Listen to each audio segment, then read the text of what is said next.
Bismillahirrahmanirrahim. Assalamualaikum warahmatullahi wabarakatuh.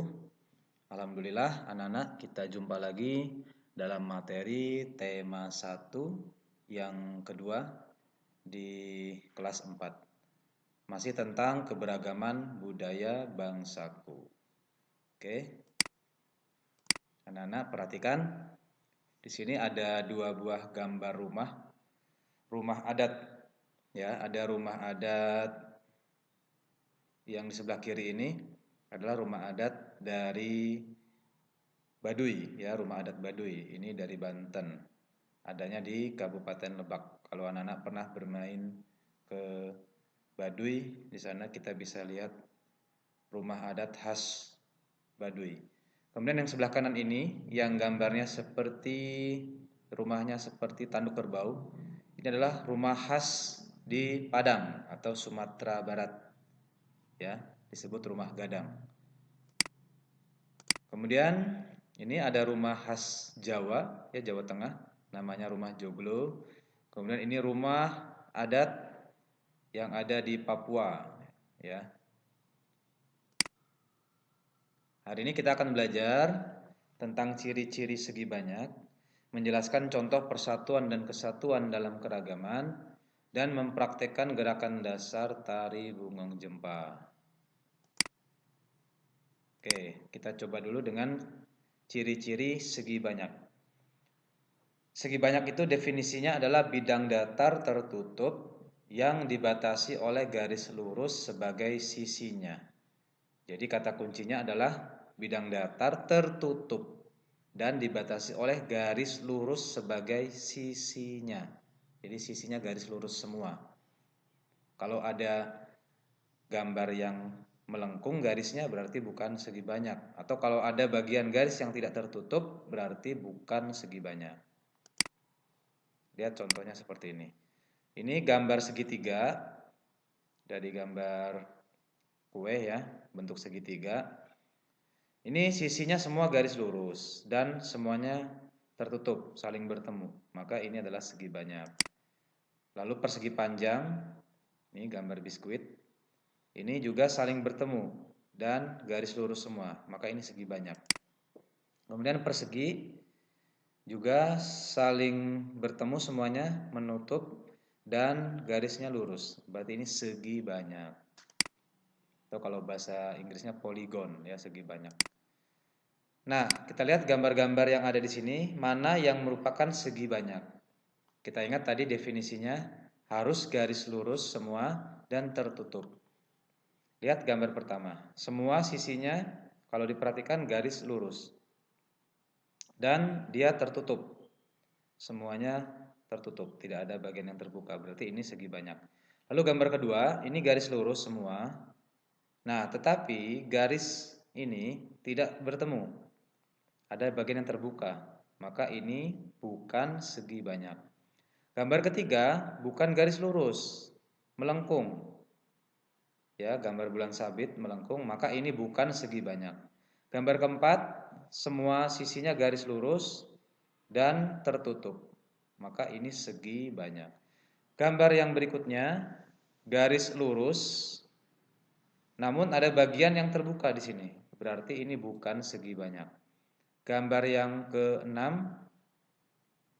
ini semua garis lurus sisinya dan tertutup, maka ini adalah segi banyak. Gambar yang ke-7 ini bukan garis lurus, melainkan melingkar, berarti bukan segi banyak. Jadi seperti itu, ya, untuk membedakan mana yang segi banyak, mana yang bukan segi banyak. Kata kuncinya adalah garis lurus dan tertutup. Nah, kita sekarang melihat lambang negara kita, burung Garuda, ya, Pancasila, khususnya sila ketiga. Bunyinya adalah Persatuan Indonesia. Nah, apa makna sila ketiga? Lambangnya adalah pohon beringin, ya, sila ketiga itu. Dia memiliki akar tunjang.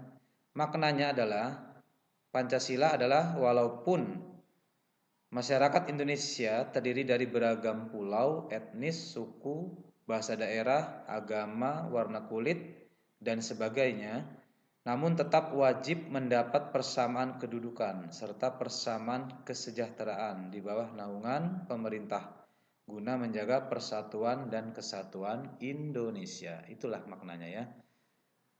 Apakah sila tersebut penting? Tentu penting sekali.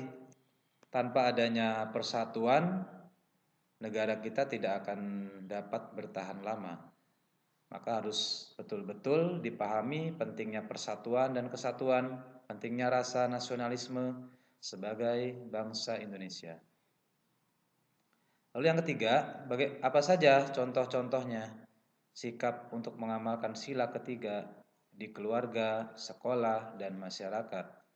Tentu adik-adik atau anak-anak banyak sekali contoh-contohnya.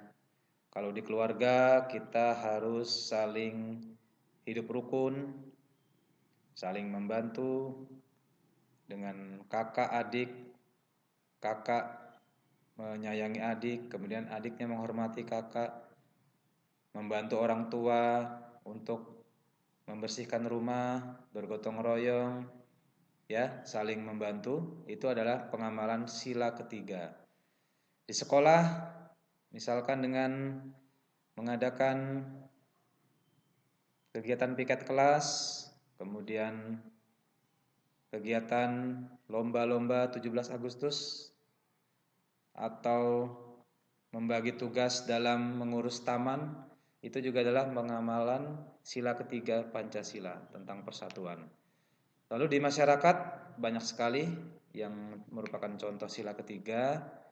Contohnya adalah mengadakan pawai budaya bersama atau kegiatan karnaval, kegiatan gotong royong, misalkan membangun masjid atau gotong royong membersihkan selokan dan lain sebagainya. Itu adalah contoh-contoh kegiatan pengamalan sila ketiga di lingkungan masyarakat.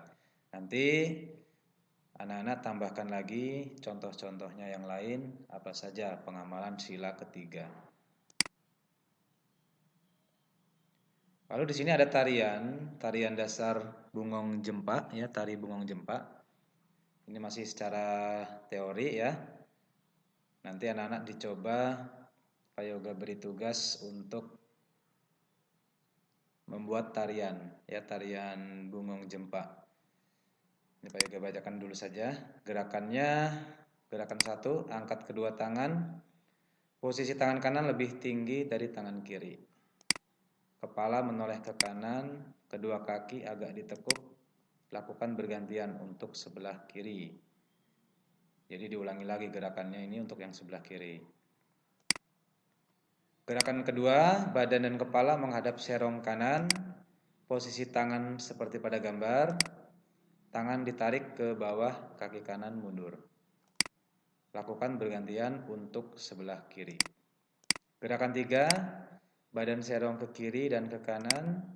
Kedua telapak tangan bertepuk. Saat serong ke kiri, tangan kanan di atas, begitu sebaliknya. Kaki jalan di tempat sambil diayun. Gerakan keempat, kedua tangan memegang bahu, lalu didorong ke depan. Luruskan tangan dengan posisi telapak tangan ke depan. Jadi seperti orang mendorong. Kaki kanan dan kiri maju secara bergantian. Oke, itu untuk pembelajaran 1.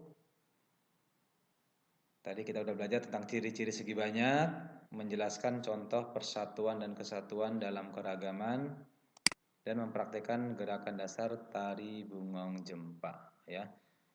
Tapi masih secara teori, konsep. Nanti kalau ada kesempatan silakan di rumah dicoba ya, akan Pak Yoga beri tugas membuat tarian, nanti divideokan.